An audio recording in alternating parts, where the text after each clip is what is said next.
벨의 그리고 아무 말도 하지 않았다를 읽어보겠습니다.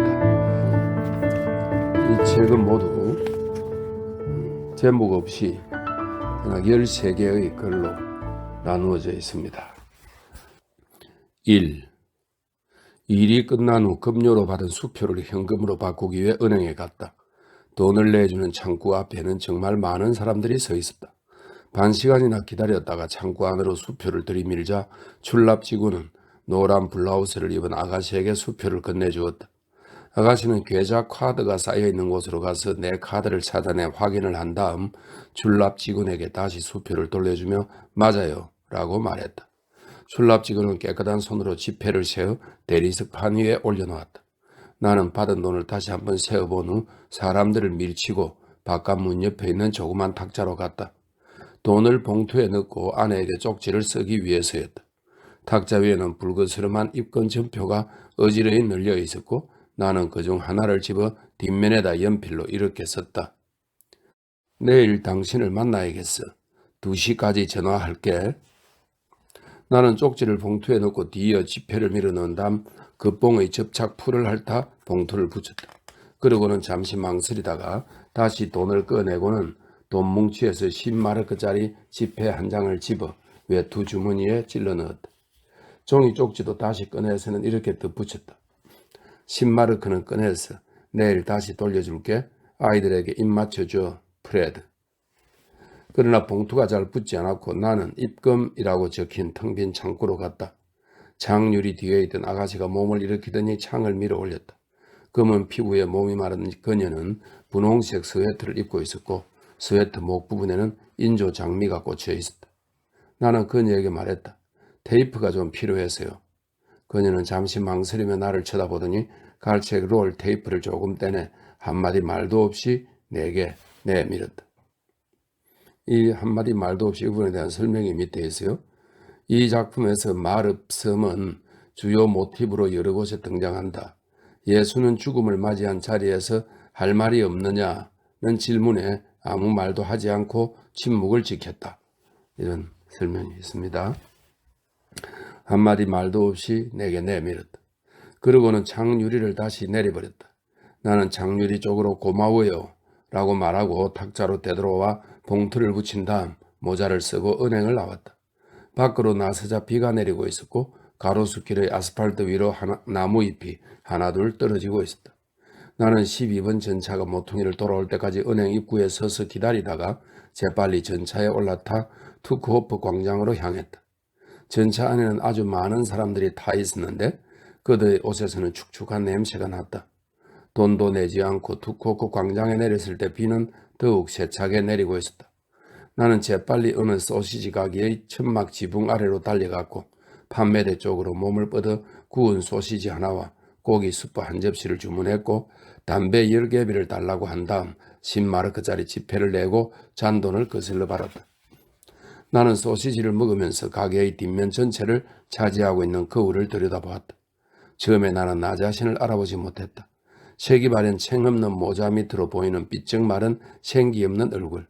나는 불현듯 나 자신이 우리 어머니한테 물건을 팔러 와서 한 번도 거절당한 적이 없는 행상인들 중 하나처럼 보인다고 생각했다. 어렸을 때 가끔 그들에게 문을 열어주면 어슴푸레한 현관불빛 아래 말할 수 없이 절망적인 그들의 얼굴이 나타나곤 했다.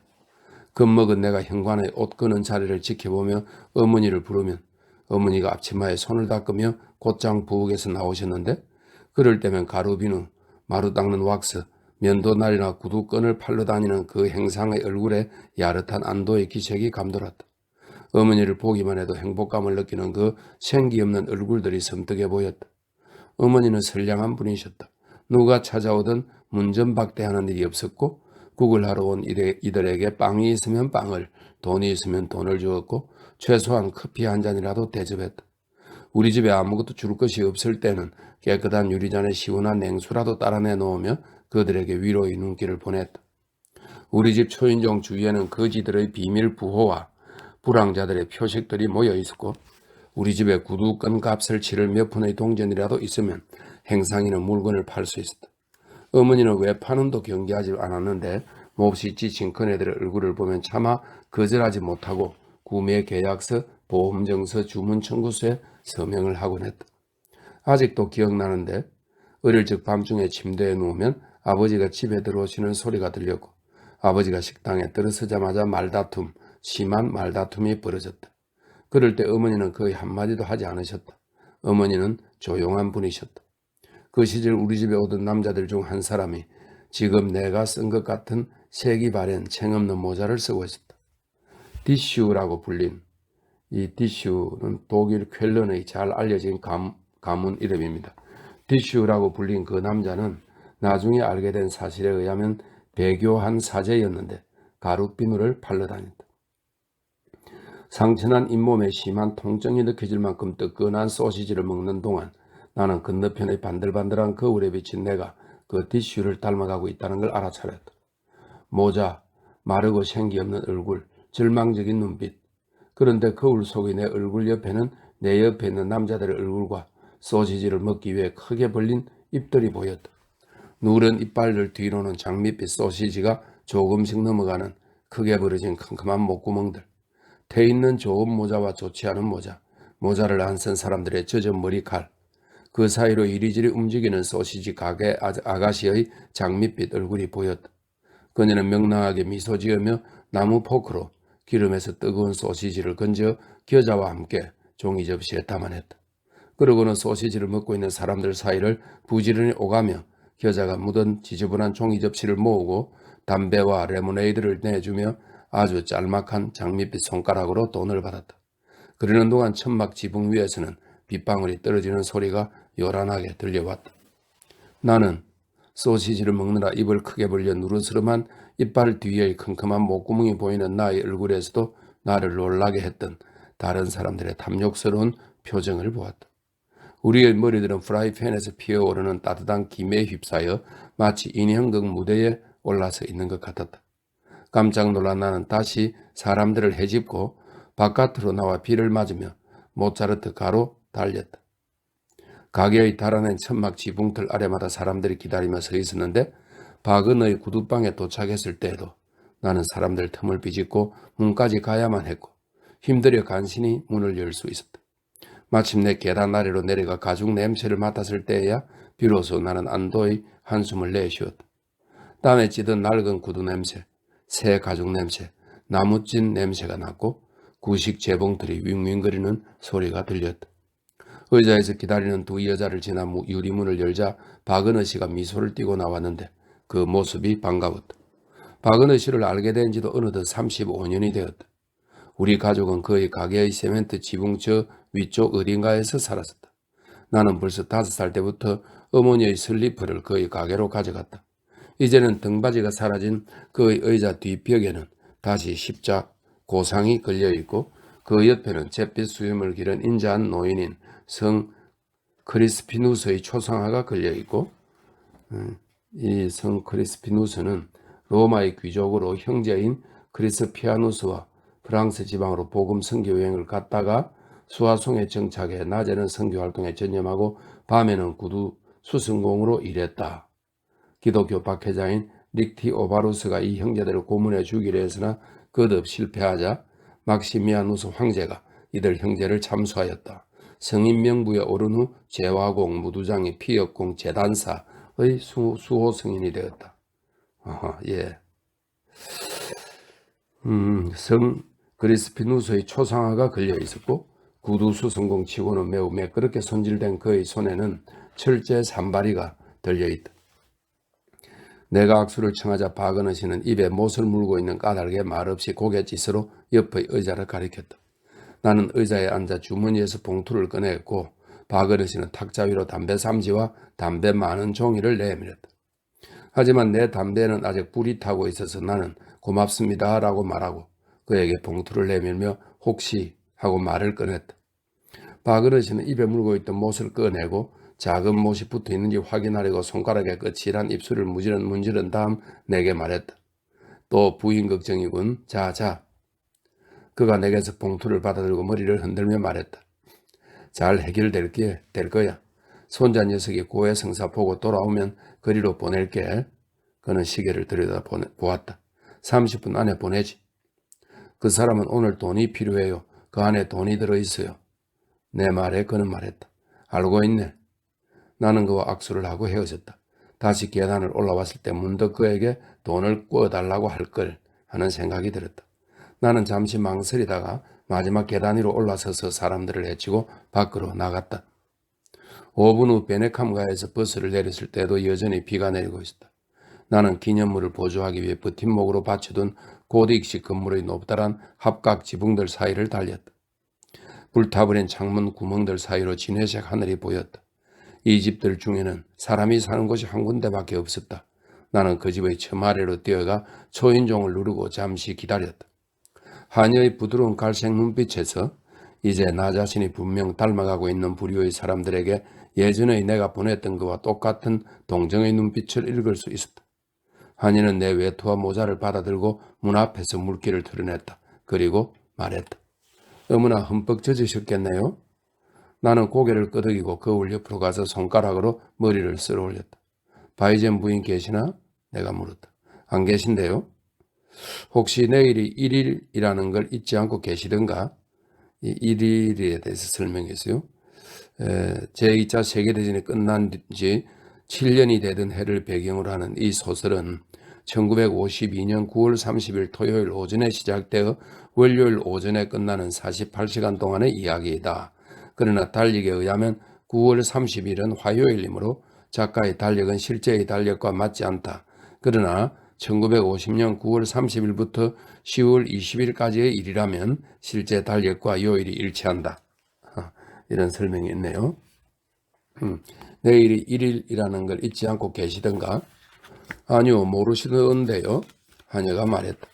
하녀는 나를 거실로 안내하고 탁자를 난로 쪽으로 밀어낸 다음 의자를 하나 가져왔다.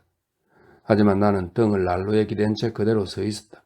그리고 바이젬 가문 사람들에게 150년 동안이나 시간을 알려준 시계를 쳐다봤다.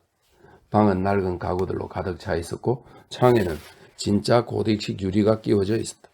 하녀는 내게 커피 한 잔을 가져다 주고 바이젬 씨의 아들인 알폰소를 바지 멜빵을 잡아 끌며 데려왔다. 그 아이에게 분수 계산법을 가르쳐 주는 것이 내 일이다. 이 분수 계산법. 학창시절 하인이 벨이 좋아한 과목이 라틴어와 수학이었다고 한다. 이렇게 되어 있네요. 뺨이 발그레한 그 건강한 아이는 넓은 정원에서 밤을 가지고 노는 것을 좋아한다. 밤을 열심히 모으고 아직 사람들이 살지 않은 이웃집 정원에서도 밤을 주워온다. 지난 몇 주 동안 바깥의 나무들 사이로 밤송이가 주렁주렁 매달려 있는 모습을 볼 수 있었다. 나는 두 손으로 커피잔을 움켜쥐고 따뜻한 커피를 홀짝거리며 이 건강한 소년에게 분수 계산법을 가르쳐 주었다. 하지만 그래봐야 아무 소용이 없다는 걸 깨달았다. 이 아이는 사랑스럽긴 하지만 그의 부모나 형제 자매들처럼 멍청하기는 마찬가지였다. 이 집에 머리가 좋은 사람이라고는 하녀 하나밖에 없었다.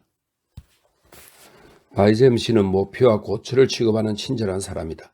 그를 만나 몇 분 동안 대화를 나눌 때면 나는 가끔 그가 내 직업을 부러워한다는 허무맹랑한 느낌을 받곤 했다. 그는 많은 사람들이 그에게 기대했지만 정작 그 자신이 이룩하지 못한 것에 평생 동안 시달려온 모양이었다. 그러니까 지적인 능력뿐만 아니라 강인함을 필요로 하는 대기업 경력 말이다. 그에게는 두 가지 다 부족하다.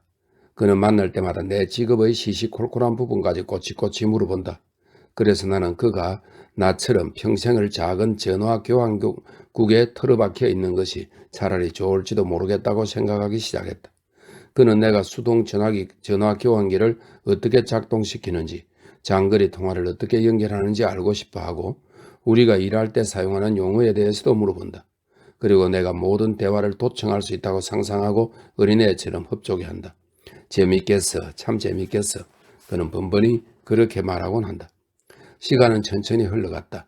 나는 여러 번 분수 계산법을 가르쳐주고 과제를 받아쓰게 하고는 그것을 끝마칠 때까지 담배를 피우며 기다렸다.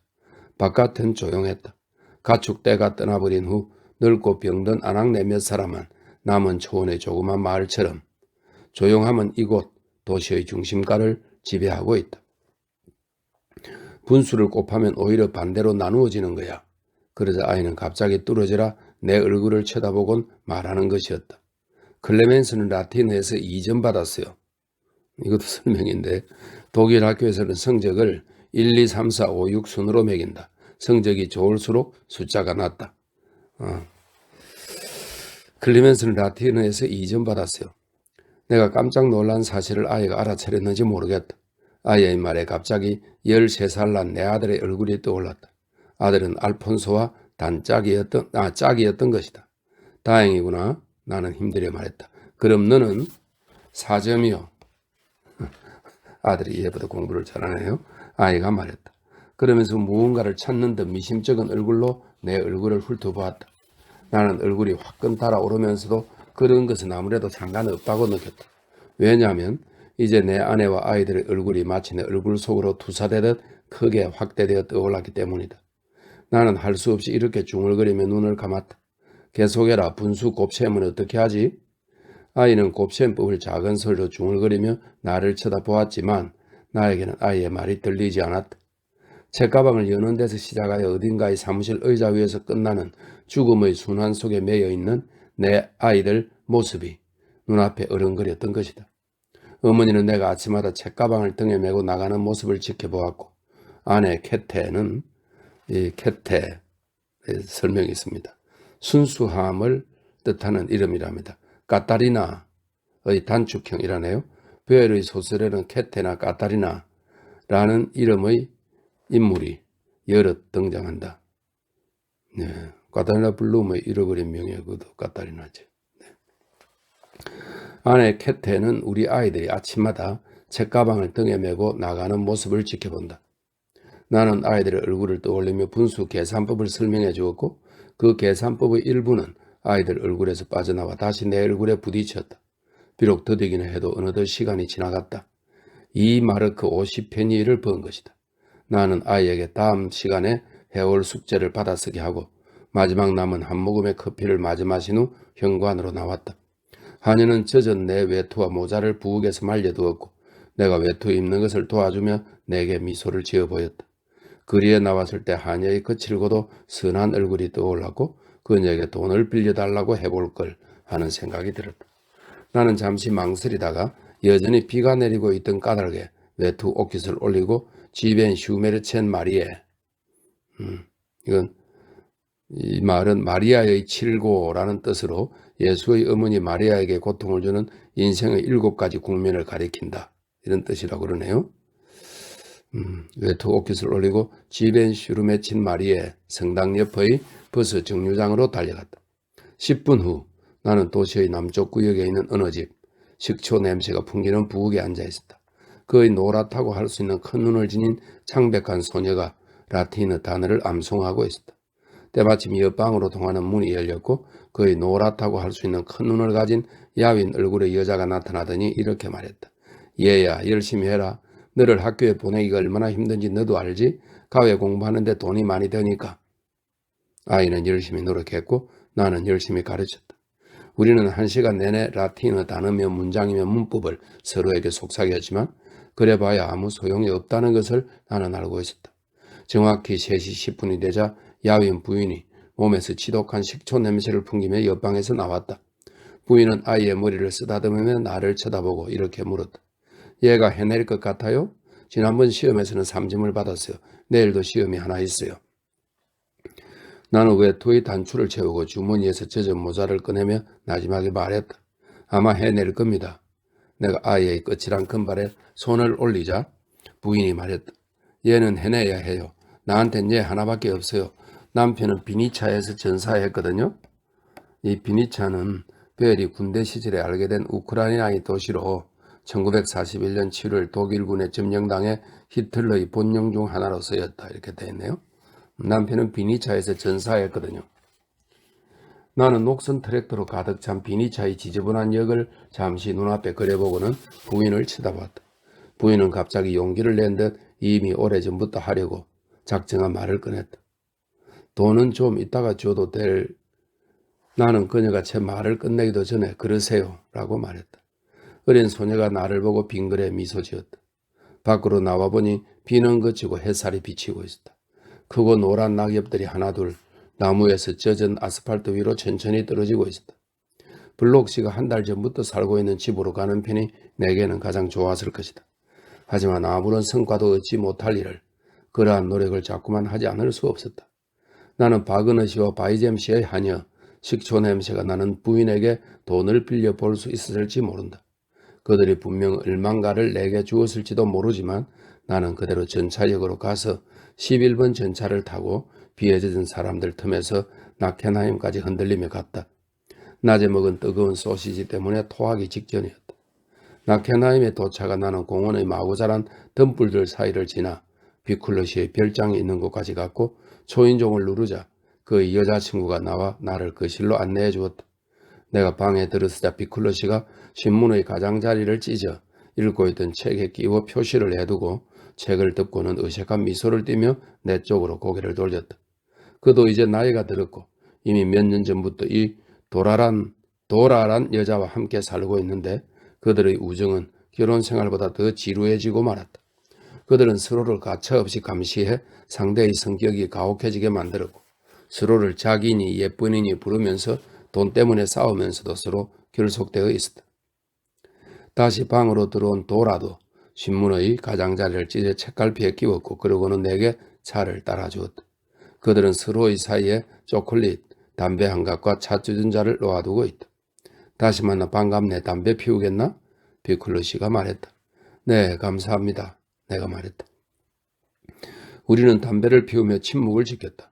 도라는 내게서 얼굴을 돌린 채 앉아 있었고 내가 몸을 돌려 바라볼 때마다 표정이 굳어 있었지만 서로 시선이 마주치면 금방 미소 띤 얼굴로 바뀌었다. 그들은 둘 다 침묵하고 있었고 나 역시 아무 말도 하지 않았다. 나는 담배를 비벼 끄고는 침묵을 깨뜨리며 불쑥 말문을 열었다. 돈이 필요했어요. 혹시. 하지만 비클러시는 끌끌 웃으며 내 말을 끊었다. 그럼 자넨 벌써 오랫동안 우리에게 필요했던 것과 똑같은 걸 원하는군. 내 기꺼이 자네를 도와주고 싶네만 자네도 알잖나. 근데 돈이. 나는 도라의 얼굴을 쳐다보았다. 그녀의 굳었던 얼굴은 금세 다시 미소 띤 얼굴로 바뀌어 있었다. 그녀는 담배 연기를 평소보다 더욱 깊이 빨아들이려는 듯 입 주위에 선명한 주름을 만들었다. 죄송합니다만 아시다시피. 미안해 할 것 없네. 누구나 공경에 처할 수 있으니. 그렇다면 폐를 끼치지 않겠습니다. 나는 그렇게 말하고 자리에서 일어섰다. 폐를 끼치다니 절대 그렇지 않네.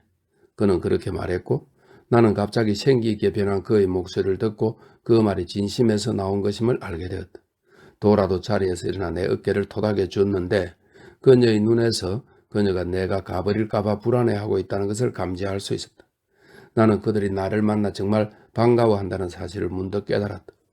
도라는 내게 담뱃갑을 내밀고 다시 차를 한 잔 따라주었다. 나는 도로 자리에 앉고는 모자를 의자 위에 던져놓았다. 하지만 우리는 계속 침묵을 지켰고 가끔씩만 말을 할 뿐이었다. 내가 도라를 쳐다볼 때마다 그녀의 굳은 표정이 미소 띤 얼굴로 변했는데 나는 그것이 거짓이 아니라는 것을 인정하지 않을 수 없었다. 왜냐하면 마침내 내가 자리에서 일어나 의자 위에 모자를 집어들었을 때 그들이 단둘이 있는 것과 책이며 담배며 차를 두려워한다는 것을 깨달았기 때문이다. 그들은 결혼 생활의 지루함을 두려워했기 때문에 저녁이 오는 것과 끝없는 지루함에 사로잡히는 것에 불안을 느끼고 있었다. 30분 후 나는 도시의 다른 구역에 있는 옛 동창생의 집 앞에 서서 초인종을 누르고 있었다. 나는 1년이 넘도록 그의 집을 찾아가 본 적이 없었다.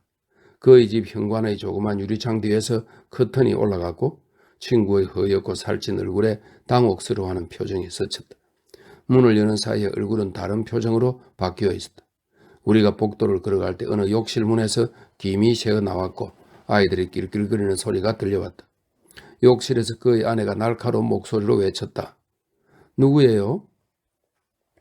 나는 장내 냄새가 나고 초록색 가구가 놓여있는 친구의 방에 30분 동안 앉아있었다. 우리는 담배를 피우며 이런저런 이야기를 나누었다. 친구는 학창시절 이야기를 꺼내면서 얼굴이 한층 밝아졌지만 나는 지루함을 느꼈다. 나는 친구의 얼굴에 담배 연기를 내뿜으며 그의 얼굴을 향해 이런 질문을 던졌다. 돈 좀 빌려줄 수 있어? 그는 전혀 놀라지 않았고 내게 라디오, 찬장, 소파, 부인의 겨울 외투에 들어가는 할부금 이야기를 들여둔 다음 화제를 바꾸어 다시 학창시절 이야기를 넣어놓기 시작했다. 친구의 말에 귀 기울이면서 나는 으스스한 감정에 사로잡혔다. 친구는 2000년 전 이야기를 하고 있는 것 같았다.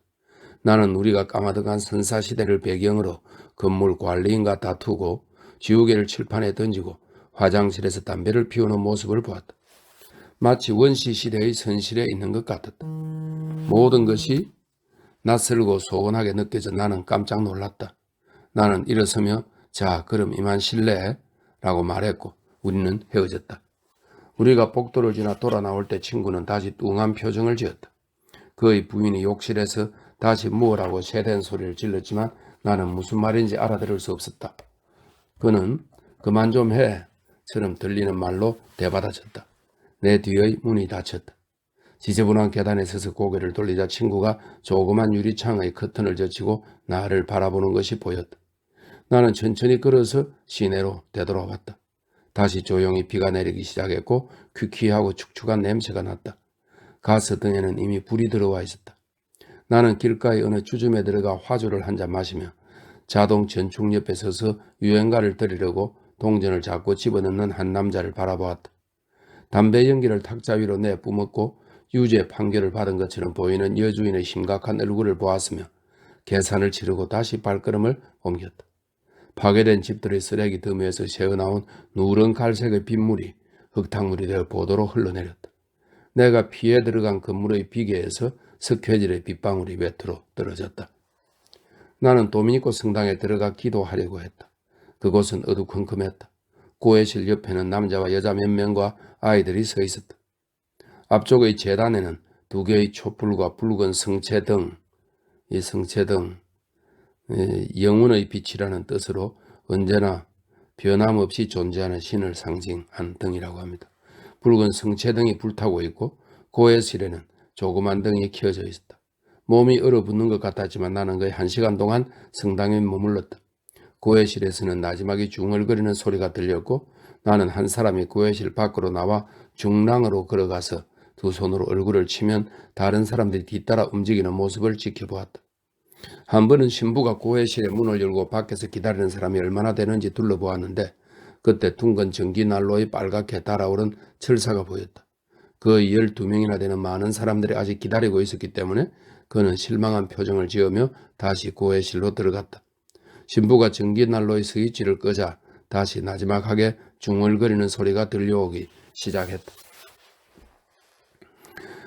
나는 오늘 오후에 만났던 사람들의 얼굴을 또 한 번 떠올려 보았다.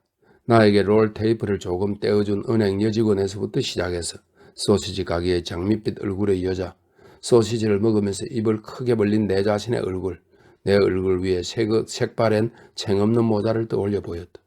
또 바그너시의 얼굴, 바이잼시 집 한여의 온화하지만 거친 얼굴, 내가 분수 계산법을 조용히 설명해준 어린 알폰소 바이잼의 얼굴, 식초 냄새를 풍기는 부엌의 소녀를 생각해 보았다. 그리고 녹슨 트랙터로 가득 찬 지저분한 비니차 역, 그 소녀의 아버지가 죽은 그 역, 크고 거의 누렇다 할 수 있는 눈에 야윈 얼굴을 한 소녀의 어머니, 뷔클러 씨와 동창생, 주점의 자동 전축 옆에 서 있는 남자의 붉은 얼굴을 떠올려 보았다. 나는 추위를 느꼈고 자리에서 일어나 입구의 성수반에서 성수를 찍어 성호를 그은 다음 뷰레인가로 발걸음을 옮겼다. 그리고 배천의 주점에 들어가 오락기 근처의 조그만 탁자에 앉아 봉투에서 10마르크 지폐를 꺼낸 그 순간 나는 오후 내내 이 술집만 생각해 왔음을 깨달았다. 나는 모자를 옷걸이에 걸고 카운터를 향해 소리쳤다. 화주 큰 잔으로 하나. 나는 외투의 단추를 풀고 상의 주머니에서 동전 몇 개를 찾았다. 오락기의 투입기 속으로 동전을 하나 집어넣고 단추를 눌러 은빛 구슬을 통로로 굴린 다음 오른손으로 배천의 씨가 내민 화주를 받아들였다. 구슬 하나를 놀이판으로 구르게 한 다음 구슬판이 접촉점을 건드릴 때의 멜로디에 귀 기울였다. 그리고 주머니를 사사시 뒤져 그의 입고 있었던 5마르크짜리 동전을 발견했다. 나와 자리를 교대한 동료가 빌려준 돈이었다. 나는 오락기 위로 몸을 깊이 구부리고 은빛 구슬의 놀이를 지켜보며 그 멜로디에 귀를 기울였다. 배천의 씨가 카운터 옆에 있던 한 남자에게 나지막이 말하는 소리가 들려왔다. 저 친구는 주머니에 있는 돈이 다 떨어질 때까지 저러고 있을 거야. 2. 프레드가 보낸 돈을 자꾸만 세어본다. 진녹색, 연녹색, 푸른색의 지폐를, 그 지폐에는 상업이나 포도 재배를 상징하는 이삭을 나르는 농부 아낙네들의 머리와 가슴이 풍만한 여인들이 인쇄되어 있는가 하면 역사적으로 유명한 영웅의 외투자락 밑에는 바퀴와 망치를 든 필경 수공업을 상징하는 것으로 보이는 한 남자가 숨겨져 있다. 그 옆에는 은행 건물의 모형을 가슴에 품은 지루해하는 처녀가 앉아있고 그녀의 발치에는 두루마리 문수와 건축가의 공구가 놓여있다. 녹색 지폐의 한복판에는 저울을 오른손에 들고 생기 없는 눈으로 나를 힐끗 쳐다보는 꼴사나운 건달이 버티고 있다. 이 귀중한 지폐의 테두리는 복이 흉하게 장식되어 있고 구석에는 값을 나타내는 숫자가 인쇄되어 있다.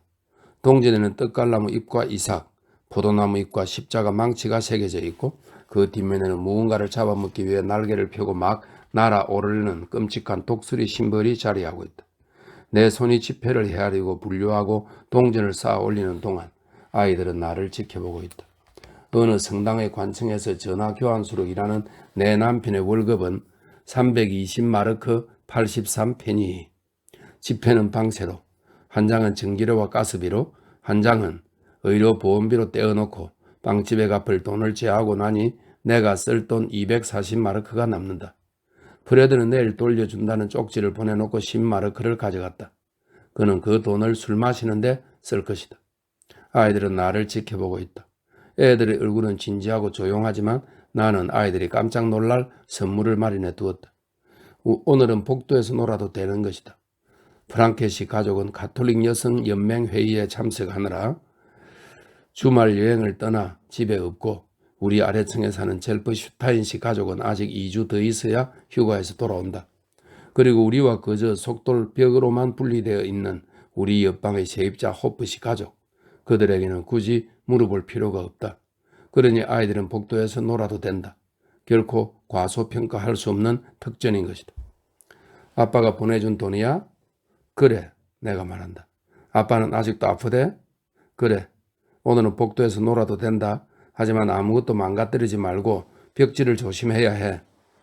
나는 아이들이 기뻐하는 모습을 보는 행복을, 아울러 토요일 일을 생각하며 그들로부터 해방되는 행복을 맛본다. 프랑케 부인이 유리병 300개를 완전히 봉했을 텐데도 복도에는 아직 절인 음식 냄새가 배어있다. 브레드의 속을 뒤집어 놓기에 충분한 식초 끓인 냄새, 흐물흐물하게 푹 삶은 과일과 채소 냄새다. 문들은 꼭꼭 잠겨있고 옷걸이에는 프랑케시가 지하실에 갈 때 쓰는 낡은 모자만이 걸려있다. 새 벽지가 우리 문까지 발라져 있고 우리 방의 출입구로 쓰이는 문짝 한가운데까지 새 페인트가 칠해져 있다. 한 개뿐인 우리 방은 합판으로 벽을 둘렀고 잡동사니가 쌓여있는 한쪽에서는 우리 막내 아기가 잔다. 하지만 프랑케시 가족은 부엌, 거실, 침실, 그리고 프랑케 부인이 자기 집을 찾아오는 수많은 손님을 맞을 때 쓰는 응접실, 이렇게 공간을 4개나 쓰고 있다. 나는 위원회나 협의회들의 수는 알지 못한다. 내가 아는 것이라곤 가톨릭 교회에서 이 방이 절실히 필요하다는 것을 서류로 증명해 주었다는 사실뿐이다. 우리를 행복하게 해주지는 않지만 결혼 생활을 영위할 수 있도록 보증해 줄 이 공간의 필요성을 말이다.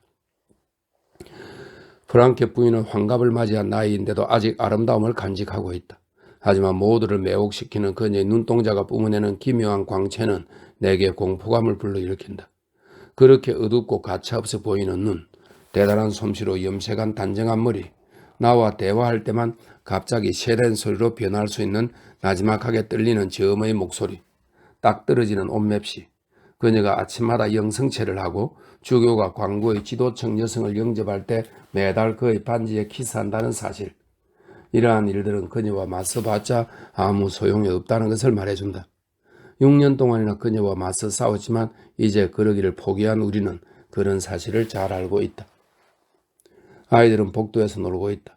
그 애들은 조용히 있는 것에 익숙해져서 떠들고 놀도록 해주어야 더 이상 시끄럽게 놀지 못한다.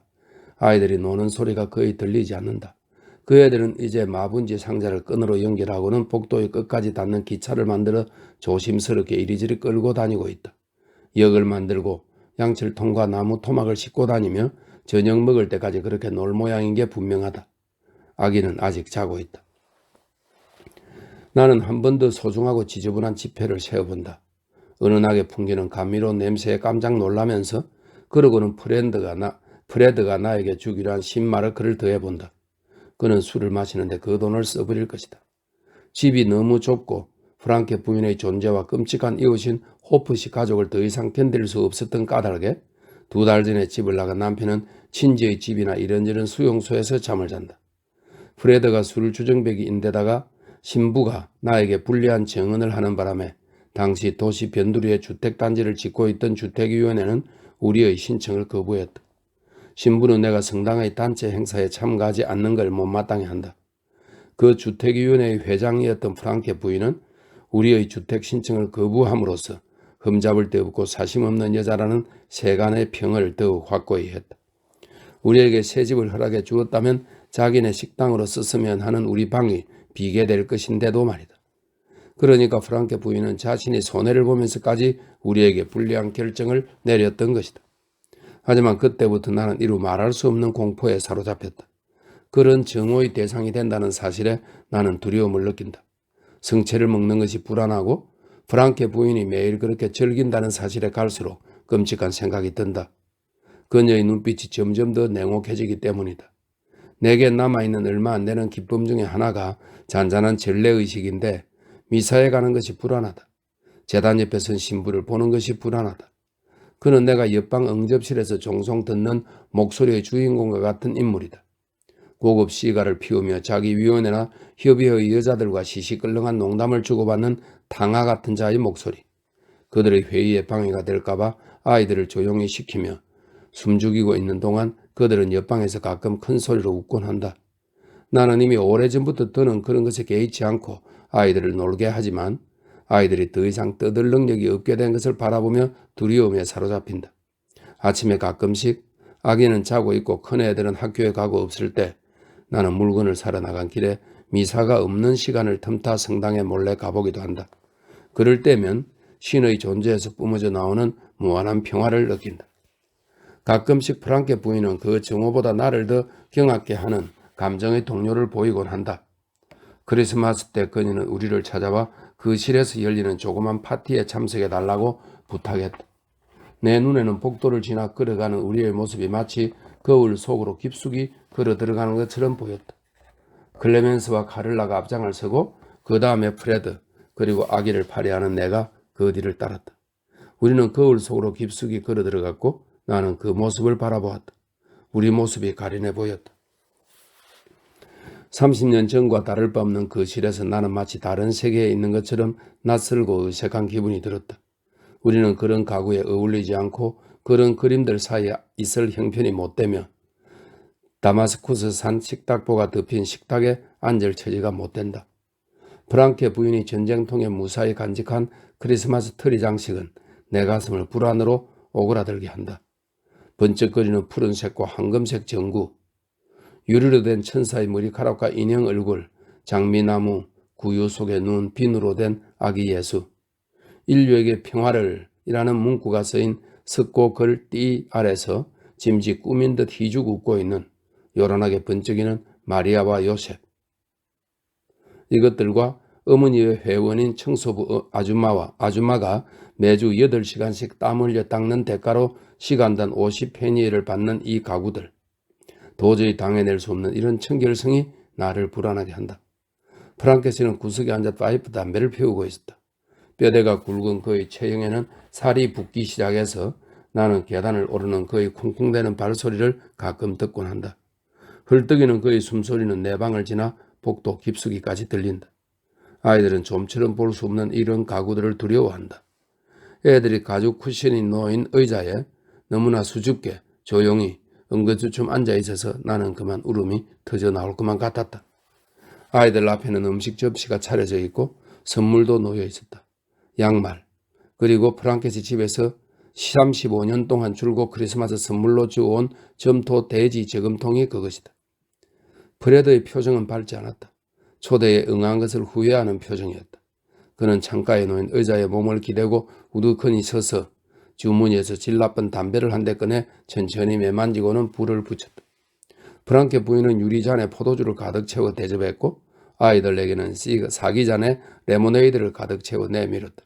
자네는 늑대와 7마리 아기 염소라는 동화의 내용이 그려져 있었다. 이 동화의 내용 설명을 해놨네요. 그림 형제의 동화인데 이 엄마 염소가 집을 비운 사이 못된 늑대가 아기 염소들을 잡아먹는다. 그러나 늑대가 잠이 들자 엄마 염소는 늑대의 배를 가르고 아기 염소들을 모두 구해낸 다음 뱃속에 돌을 가득 집어넣고 깜짝같이 꿰매버린다. 그 동화의 내용이 그려져 있었다. 우리는 잔을 들었다. 프레드는 단숨에 잔을 비웠고 잔을 손에 쥐고 살펴보면서 포도주 맛을 음미하는 것 같았다. 그런 순간에 나는 남편에게 경탄을 금치 못한다. 누구나 그의 얼굴에서 다음과 같은 내용을 뚜렷이 읽을 수 있었을 것이다. 2개의 돼지 저금통, 한 잔의 포도주, 5분간의 감상적인 말로는 나를 속여 우리 집이 너무 좁다는 사실을 잊게 만들 수는 없지 하는 이 끔찍한 초대는 차가운 이별로 끝났고 나는 프랑케 부인의 눈에서 그녀가 이야기할 법한 모든 것을 읽었다. 이제 우리가 무수히 받아온 저주에다 공공연한 배은망덕과 무례함이라는 저주가 덧붙여지리라. 그리고 그녀는 여러 층으로 된 순교의 왕관을 쓰고 아직 2계단을 더 올라가야 하리라. 프랑케 씨는 말수가 적은 사람이지만 아내가 집에 없다는 것을 알 때면 가끔 우리 방에 머리를 내밀곤 말없이 문가에 놓인 탁자 위에 초콜릿 한 조각을 올려놓곤 한다. 나는 이따금씩 포장지에 지폐가 감추어져 있는 것을 발견하기도 하고 때때로 복도에서 아이들과 이야기를 나누는 그의 목소리를 듣기도 한다. 그는 아이들을 붙잡고 몇 마디 중얼거리기도 하는데 아이들이 들려준 얘기에 의하면 그는 그 애들의 머리를 쓰다듬으며 착하기도 하지 라고 하는 모양이다. 하지만 프랑케 부인은 그와 달리 말이 많고 활달하며 상냥하지 않은 여자다. 그녀는 도시의 오래된 상인 가문 출신이다. 그 가문은 대대로 거래 품목을 더욱 값비싼 것으로 끊임없이 바꿔왔는데 기름, 소금, 밀가루 그리고 생선과 옷감에서 포도주로 넘어갔고 그 다음은 정치에 뛰어들었다가 부동산 중개업자로 전락했다. 요즘 나는 가끔 그들이 가장 값비싼 하나님 장사를 하고 있다는 생각을 하곤 한다. 프랑케 부인은 아주 드물게 부드러워진다. 우선 돈 이야기를 할 때다. 그녀는 많은 사람들이 삶, 사랑, 죽음이나 신에 관해 이야기할 때처럼 부드럽게 돈 이야기를 해서 나를 놀라게 한다. 조용한 경외심을 갖고 무척 상냥하고 부드러운 목소리로 돈 이야기를 하는 것이다. 금이나 절인 음식에 관해 말할 때는 눈빛이 보다 흐릿해지고 얼굴 표정은 젊어진다. 프랑케 부인은 2가지 보물이 손상되는 것을 용납하지 않는다. 나는 석탄이나 감자를 가져오기 위해 아래쪽 지하실에 내려갔을 때 가끔 공포에 사로잡힌다. 옆방에서 그녀가 부드러운 목소리로 중얼거리며 비밀 의식에서 문장 끝을 낮춰 엎듯 숫자를 흥얼거리며 유리병을 세는 소리가 들리기 때문이다. 그녀의 목소리는 기도하는 수녀의 목소리를 떠올리게 한다. 그럴 때면 나는 양동이를 그대로 놓아두고 위로 도망쳐 와서 아이들을 꼭 껴안곤 하는 것이다. 아이들을 무언가로부터 보호해야 한다는 마음으로. 그럴 때 아이들은 나를 쳐다본다. 어른이 되기 시작한 아들의 눈동자와 딸의 부드럽고 검은 눈동자가 아는 듯 모르는 듯 나를 쳐다본다. 아이들은 머뭇거리며 내가 읊기 시작한 기도문을 따라한다. 취할 듯한 연도의 단조로움이나 주기도문이 우리 입에서 퉁명스럽게 흘러나온다. 그러다 어느덧 3시가 되었다. 갑자기 밖에서 들려온 소리에 일요일에 대한 불안감이 엄습한다. 뜰에서 시끄러운 소음이 터져나오고 즐거운 토요일 오후를 알리는 목소리가 들려온다. 내 심장은 몸속에서 얼어붙기 시작한다. 나는 또 한 번 돈을 세어보고 돈에 그려진 지독히도 지루한 그림들을 바라보다가 마침내 처음으로 돈에 손을 대기로 끝내 결심한다. 복도에서 아이들은 깔깔대며 웃고 있고 아기는 잠에서 깨어났다. 이제 일할 결심을 해야만 한다. 턱을 괴고 생각에 잠기기 시작했던 탁자에서 눈을 떼자 싸구려 복제 그림이 걸려있는 방의 벽이 눈에 들어온다. 르누아르의 감미로운 여인 그림이다. 그 그림은 낯설게 느껴지는데 너무나 낯설게 느껴져서 30분 전에 어떻게 그 그림을 견뎌낼 수 있었는지 도저히 이해가 안 될 정도다. 나는 그 그림을 떼어 내 2 손으로 차분히 찢어서는 즉시 저 아래로 들고 가야 하는 쓰레기통에 조각조각 던져버린다. 내 시선은 우리 방 벽을 따라간다. 문 위에 걸린 십자 고상과 알 수 없는 화가가 그린 대생만이 은총을 느끼게 한다. 이제까지는 그림의 어지러운 선과 빈약한 색이 생소하게만 느껴졌는데 지금은 이해하지는 못하면서도 그것들을 불현듯 알 것만 같다.